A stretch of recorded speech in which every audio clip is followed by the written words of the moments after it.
Good evening everyone. मेरा नाम Simon Aleem है और आज मैं एक और वीडियो लेके आपके पास आया हूँ। वीडियो शुरू करने से पहले एक अफसोसनाक वाकया है जो मैं आपके साथ शेयर करना चाहता हूँ। अभी अभी मैंने बीबीसी में पढ़ा है तो उसके बारे में मैं आपको पहले थोड़ा सा बता देता हूँ। तो हुआ कुछ यूं है कि कुरम एजेंसी में कुछ दहशतगर्दों ने कुछ मजदूरों को अगवा कर लिया। अगवा करने के बाद उन्होंने सब मजदूरों को कहा कि तुम नमाज पढ़ के दिखाओ और कलमा पढ़ के दिखाओ। अब सब ने नमाज पढ़ते गए और कलमा पढ़ते गए और दहशतगर्द उनको छोड़ते गए, लेकिन उन मजदूरों में 2 क्रिश्चियन भी थे। तो जब उनकी बारी आई तो एक क्रिश्चियन ने कहा कि भाई मैं तो क्रिश्चियन हूं लेकिन अभी मैं आपके सामने मुसलमान हो जाता हूं। तो वो उसी वक्त कलमा पढ़ के उसी वक्त उनके सामने मुसलमान हो गया, तो उन्होंने उसको छोड़ दिया। लेकिन जो दूसरा क्रिश्चियन था जिसका नाम साजिद मसीह है, उसने कहा भाई मैं तो क्रिश्चियन हूं और मैं मुसलमान नहीं होना चाहता, मैं क्रिश्चियन ही रहना चाहता हूं। तो उन दहशतगर्दों ने उसको उसी वक्त मार दिया। तो ये देखें आप, इस टाइप के वाकयात हो रहे हैं पाकिस्तान में और मैं साजिद मसीह को सल्यूट करता हूं कि कैसी ज़बरदस्त बहादुरी दिखाई उसने कि दहशतगर्दों के सामने और मौत के सामने भी उसने मसीह का इनकार नहीं किया। और हमारे लिए तो साजिद मसीह जो है वो शहीद है। देखो, उन मजदूरों को छुड़वाने के लिए पाक फौज ने ऑपरेशन किया और उस ऑपरेशन के दौरान एक सिपाही और एक कैप्टन वो जाम बहक हो गए। हमें उनकी मौत का भी बहुत अफसोस है, लेकिन मुझे मीडिया पे भी अफसोस है कि मीडिया जो है उसने कैप्टन और सिपाही के बारे में तो बता दिया कि उनकी डेथ हुई है, साथ में कुछ और मजदूरों की भी डेथ हुई थी जिनको दहशतगर्दों ने फौज के खिलाफ अपनी ढाल बनाया हुआ था। लेकिन वो जो क्रिश्चियन लड़का है साजिद मसीह, उसकी मौत के बारे में इन्होंने नहीं बताया और ना ही मीडिया पे उसका नाम आया है और ना ही इस चीज़ का जिक्र किया गया है कि भाई वो दहशतगर्द सबसे पूछे थे कि तुम्हें नमाज पढ़नी आती है और कलमा पढ़ के सुनाओ। और ना ही मीडिया ने यह बताया कि उसने कलमा पढ़ने से इनकार कर दिया और उसने कहा कि मैं क्रिश्चियन ही ठीक हूँ। तो देखें, ये एक बाइस्ड किस्म का मीडिया है पाकिस्तान का और सिर्फ एक तरफ की खबर दिखाता है। वीडियो का जो मेन टॉपिक है अब उसकी तरफ आ जाते हैं। और हुआ कुछ यूं है कि जो यूरोपियन यूनियन है उसमें एक करारदाद मंजूर हुई है भारी अक्सरियत के साथ। उस करारदाद में यह कहा गया है कि पाकिस्तान में जो क्रिश्चियन और हिंदू लड़कियां हैं उनको ज़बरदस्ती अगवा करके उनको मुसलमान करके उनसे जो शादी की जा रही है इसको बंद किया जाए। देखिए, यूरोपीय यूनियन की जो पार्लियामेंट है उसमें यह डिस्कस किया गया है कि पाकिस्तान में जो ब्लास्फेमी लॉ है यानी तौहीन रसालत का कानून, ये इंसानी हकूक के बिल्कुल खिलाफ है, क्योंकि इस कानून में बगैर सबूत के सजाए मौत दे दी जाती है, जो कि एक इंतहाई गलत चीज़ है और किसी भी इंसान के ह्यूमन राइट्स के बिल्कुल खिलाफ है बात। एनीवेज, आज का जो टॉपिक है उसमें बात की जाएगी पाकिस्तान में जो क्रिश्चियन लड़कियां हैं और हिंदू लड़कियां जिनको अगवा करके ज़बरदस्ती मुसलमान करके उनसे शादी कर ली जाती है उनके बारे में। तो मैं आपको वीडियो भी अभी दिखाने लगा हूं। उस वीडियो में भी पाकिस्तान में जो क्रिश्चियन और हिंदू लड़कियां हैं इन्हीं के बारे में जिक्र किया जा रहा है और बताया जा रहा है कि कैसे इनको अगवा किया जाता है, उसके बाद ज़बरदस्ती मुसलमान किया जाता है और फिर इनसे शादी भी कर ली जाती है। और उसके बाद जो इनके साथ बुरा सलूक होता है वो हम सोच भी नहीं सकते कैसा बुरा सलूक उनके साथ होता होगा। इसके अलावा जो अदालतें हैं वो भी किडनैपर्स की फेवर करती हैं। अगवाकार जो होता है वो लड़की को लेके अदालत में पहुंच जाता है और जज को दिखाता है कि भाई इसने तो लड़की से शादी कर ली है और लड़की को इसने मुसलमान भी कर लिया। अब जज यही देख के खुश हो जाता है और लड़की को अगवाकार के साथ भेज देता है। यह भी बहुत गलत बात है क्योंकि जज इसमें दोनों का नहीं पूछता। जज सिर्फ लड़के की बात सुनता है और लड़की की बात तो वो सुनता ही नहीं, लड़की से बात तक नहीं करता और लड़की की एज भी नहीं देखी जाती। आपको पता है कि लीगल एज जो है मैरिज की वो 18 साल है, लेकिन ये पाकिस्तान के कानून में भी है। लेकिन जो मौलवी हैं वो कहते हैं कि हम इस कानून को मानते नहीं है। लड़की 12 साल की हो, 13 साल की हो, 10 साल की हो, उसकी शादी हो सकती है। और वो ये भी कहते हैं कि लड़की चाहे कितनी भी छोटी हो वो मजहब तब्दील कर सकती है। तो देखिए, ये एक तरीके से ये अपनी जो किडनैपिंग्स वगैरह हैं ये उसको जस्टिफाई करने की कोशिश कर रहे हैं। अब देखें, अदालत की तरफ वापस आते हैं। अक्सर देखा गया है, बल्कि हमेशा ही ऐसा होता है कि जिस क्रिश्चियन लड़की को भी अगवा किया जाता है उसको अदालत में बुर्का पहना के पेश किया जाता है। वो full head to to Burke में कवर होती है और अदालत में जज साहब कभी भी ये नहीं कहते कि चेहरे से बुर्का हटा के दिखाओ, क्योंकि अदालत के लिए ये जरूरी है कि लड़की की शिनाख्त की जाए, लड़की का पता लगे कि ये कौन है। और तो और ये भी होता है कि लड़की के जो माँ बाप हैं उनको भी लड़की से मिलने नहीं दिया जाता। अब लड़की के माँ बाप का तो ये राइट है कि वो लड़की से मिले, लेकिन उनको भी मिलने नहीं दिया जाता क्योंकि उन्होंने फैसला ही यकतरफा करना होता है। ना लड़की से बात की जाती है ना लड़की के माँ बाप से बात की जाती है, सिर्फ अगवाकार बात करते हैं जज से और उसके बाद फैसला हो जाता है। ये देखें किस टाइप का यकतरफा फैसला है। अदालतों में ऐसा नहीं होना चाहिए, लेकिन ऐसा हो रहा है पाकिस्तान में। एनीवेज, मैं आपको वीडियो दिखाता हूँ जिस वीडियो में इस बारे में डिस्कशन हो रही है कि कैसे पाकिस्तान में क्रिश्चियन और हिंदू लड़कियों को जबरदस्ती अगवा करके उनको मुसलमान करके उनसे शादी कर ली जाती है। और ये यूरोपियन यूनियन में बात हो रही है, इसको गौर से देखिएगा, ये इंग्लिश में सारी, क्योंकि इसके बाद हम इसके बारे में थोड़ी सी और बात करेंगे। Thank you madam president. Pakistan is ranked one of the most dangerous country for women and girls. Sindhi girls are most vulnerable. They face discrimination on various levels for being girls, for being Sindhi, and many for being Hindu. They are not safe to go to school, use public transportation, or do anything that resembles a life of a little girl. Every year, thousands of innocent Sindhi Hindu girls are abducted by armed men. A majority are underage. Girls are suffering of sexual, physical, and mental abuses, forced to marry their abductors, often much older and already married, and forced to convert to Islam. The former governor of Sindh, Justice Siddiqui, ignored all these facts and said, when Hazrat Ali was converted to Islam at a young age, why can't Hindu girls?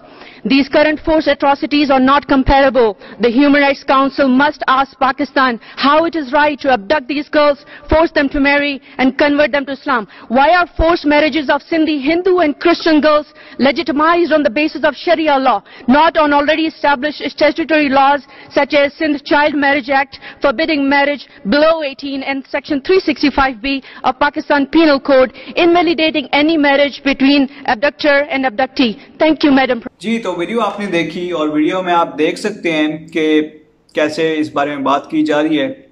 आपने इसमें छोटी सी एक चीज notice की होगी, वो ये है कि हिंदू लड़कियों की पहले बात की जा रही है और ज्यादा बात की जा रही है, और क्रिश्चियन लड़कियों की आखिर में थोड़ी सी बात की गई है। इसकी वजह क्या है?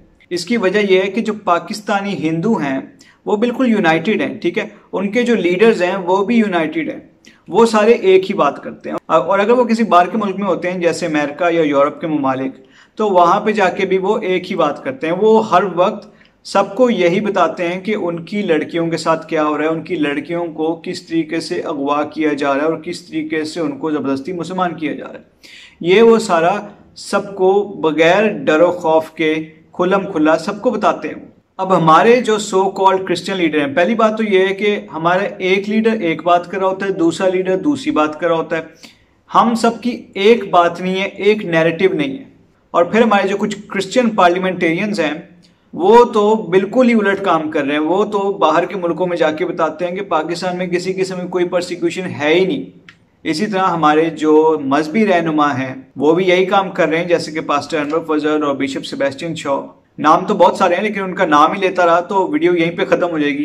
तो नुमाया तो यही दोनों हैं। तो इन्हीं दोनों का मैं बताऊंगा कि ये दोनों या इनकी जैसे और मजहबी रहनुमा ये हर वक्त बाहर के मुल्कों में यही बताते रहते हैं कि पाकिस्तान में तो क्रिश्चियंस बड़े अच्छे तरीके से रह रहे हैं, उनके साथ कोई प्रॉब्लम नहीं है और किसी किस्म की कोई परसिक्यूशन नहीं हो रही क्रिश्चियंस के साथ। और अगर इनको ये बताया जाए कि ये क्रिश्चियन लड़की को अगवा करके मुसलमान किया गया, या ये बताया जाए कि ये क्रिश्चियन नौजवान पे झूठा तौहीन रसालत का इल्ज़ाम लगाया गया है, तो इनका हमेशा एक ही जवाब होता है। वो ये कहते हैं कि ऐसे छोटे मोटे वाक़यात तो होते ही रहते हैं, तो ये जो मीडिया पे लोग इसको बड़ा बना के दिखा देते हैं। तो ऐसे मजहबी रहनुमाओं से मेरा सवाल है कि ये कोई आपको छोटा मोटा वाक़या लगता है? अगर खुदा ना खास्ता आपकी बहन बेटी या माँ के साथ ऐसा वाक़या हो जाए तो आप तब भी इसको छोटा मोटा वाक़या कहेंगे? मतलब आप लोग क्रिश्चियंस का थोड़ा सा तो ख्याल रख लें। आप इन्हीं क्रिश्चियंस के रहनुमा हैं और आप इन्हीं के दुश्मन बने हुए हैं। अब देखें, जब भी किसी भी क्रिश्चियन पे झूठा तौहीन रसालत का इल्जाम लगाया जाता है, तब कभी भी पास्टर अनवर फजल या बिशप सेबेस्टियन शॉ या इनके जैसे और मजहबी रहनुमा कभी भी ये लोग कंडेम नहीं करते। कभी भी ये लोग नहीं कहते कि ये गलत बात हुई है। कभी भी ये लोग विक्टिम की सपोर्ट में खड़े नहीं होते। एक और मैं बात करना चाहता हूँ, वो ये है कि मौलाना फजलुर रहमान की पार्टी, जमात इस्लामी और इनकी तरह की और इस्लामी जमातें, मैंने देखा है कि बहुत सारे क्रिश्चियन इन जमातों के भी मेंबर हैं और इन जमातों से भी मेंबर ऑफ पार्लियामेंट वो लोग बने हुए हैं। अब यही जमातें हैं जो बड़े बड़े जलसे निकालती हैं और उन जलसों में ये क्रिश्चियन से खिलाफ बातें करते हैं, और साथ ही साथ वो लोग ये भी कहते हैं कि तौहीन रसालत की सिर्फ एक ही सजा है, जो कि मौत है। अब देखें, जो हमारे मसीही बहन भाई हैं उनको चाहिए कि वो ऐसी जमातों से दूर रहें, क्योंकि ये जमातें जो हैं ये मुखालिफ मसीह हैं। और अगर आप इन जमातों को ज्वाइन कर लेंगे तो इसका तो यही मतलब है कि आप इनकी आइडियोलॉजी पे अमल कर रहे हैं, क्योंकि हर पॉलिटिकल पार्टी का एक कॉन्स्टिट्यूशन होता है और इसका मतलब यही है कि अगर आपने इस पार्टी को ज्वाइन किया तो आप इसके कॉन्स्टिट्यूशन पे अमल कर रहे हैं या इसके कॉन्स्टिट्यूशन को आप फॉलो कर रहे हैं। अब वापस आ जाते हैं यूरोपियन पार्लियामेंट की तरफ। अभी जो यूरोपियन पार्लियामेंट में जो अभी करारदाद मंजूर हुई है, ये दूसरी दफा मंजूर हुई है।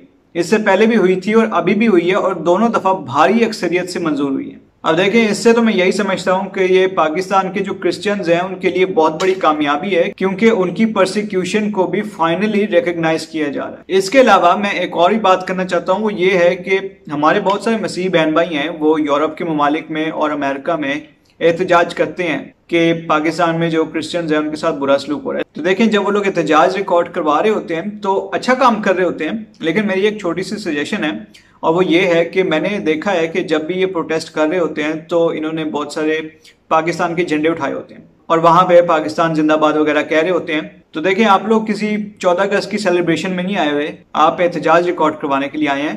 तो आप झंडों को थोड़ी देर के लिए साइड पे रखें और अपना एहतजाज रिकॉर्ड करवाएं और प्रॉपर सही तरीके से टू द पॉइंट बताएं कि किस वजह से आप इधर जमा हुए हैं और क्या बात करना चाहते हैं, और ये प्रॉपर सही तरीके से बताएं कि पाकिस्तान में क्रिश्चियंस के साथ किस तरीके से बुरा सलूक हो रहा है। जिस केस के लिए भी आप जमा हुए हैं उसको आप प्रॉपरली डिस्क्राइब करें, क्योंकि पुलिस और सिटी एडमिनिस्ट्रेशन की तरफ से पहले ही थोड़ा सा टाइम मिला होता है, तो उस थोड़े से टाइम को आप यूज करें और अपना मौकफ सामने रखें। और दूसरी बात यह है कि अगर आप बार बार इस तरह से पाकिस्तान जिंदाबाद के नारे मारेंगे तो लोग तो जो देखने वाले हैं आपको, यूरोप के ममालिक वाले या अमेरिका में रहने वाले, वो तो यही समझेंगे कि भाई ये लोग तो पाकिस्तान को बड़ा पसंद करते हैं, पाकिस्तान में बड़े खुश हैं ये लोग, तो इनको तो कोई प्रॉब्लम नहीं होगी। तो आप लोग नारों की जगह ये बताएं कि पाकिस्तान में आपको प्रॉब्लम क्या हो रही है। और जहां तक बात है पाकिस्तान के झंडों की या फिर पाकिस्तान जिंदाबाद के नारों की, तो हम सबको पता है आपको पाकिस्तान से बहुत प्यार है, लेकिन यहाँ प्रोटेस्ट का टाइम है तो आप प्रोटेस्ट करें। हाँ, आपने अगर झंडे लगाने हैं तो 14 अगस्त पे लगाएं जितने मर्जी, 23 मार्च पे जितने मर्जी झंडे लगाएं, अपने घर में जाके या पाकिस्तान में जाके आप जितने मर्जी नारे लगाएं, आपको कोई भी नहीं रोकेगा। लेकिन जहां पे प्रोटेस्ट का टाइम है वहां पे आप प्रोटेस्ट करें सिर्फ, और कोई और बात ना करें। इन सब के अलावा मुझे एक और खबर मिली है कि इस्लामाबाद में हमारे एक चर्च को तबाह कर दिया गया है, यानी मस्मार कर दिया गया है। तो ऐसे वाकयात तो पाकिस्तान में बहुत होते हैं और डेली बेसिस पे होते हैं, और पाकिस्तान के डिफरेंट प्रोविंसेस में, डिफरेंट शहरों में होते हैं ऐसे वाकयात।